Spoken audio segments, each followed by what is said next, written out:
السلام علیکم دوستو، آج کی اس ویڈیو میں آپ کو ایک ایسا اللہ تبارک و تعالی کا نام بتانے لگا ہوں کہ جس کو پڑھنے سے آپ اپنے نفس پر قابو پا سکتے ہیں، یعنی آپ گناہوں سے خود کو بچا سکتے ہیں۔ تو دوستو، جاننے کے لیے ویڈیو کے ساتھ اینڈ تک بنے رہیے، کوئی بھی پارٹ آپ نے سکپ نہیں کرنا ورنہ آپ کو سمجھ نہیں آئے گی۔ تو چلیے دوستو، آپ کا قیمتی وقت ضائع کیے بغیر شروع کرتے ہیں اپنی آج کی ویڈیو کو۔ نفسانی خواہش کے لیے وظیفہ۔ بسم اللہ الرحمن الرحیم۔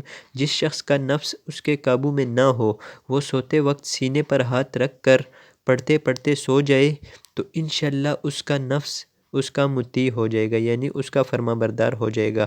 تو دوستو، وہ اللہ تبارک و تعالی کا نام کون سا ہے وہ میں آپ کو بتا دیتا ہوں، لیکن اس سے پہلے اگر ابھی تک آپ نے چینل کو سبسکرائب نہیں کیا تو کر دیجئے۔ تو دوستو، اللہ تبارک و تعالی کا وہ نام ہے یا ممیتو، یا ممیتو۔ اس کو آپ نے سوتے وقت سینے پر ہاتھ رکھ کر پڑھتے پڑھتے سو جانا ہے۔ اللہ حافظ۔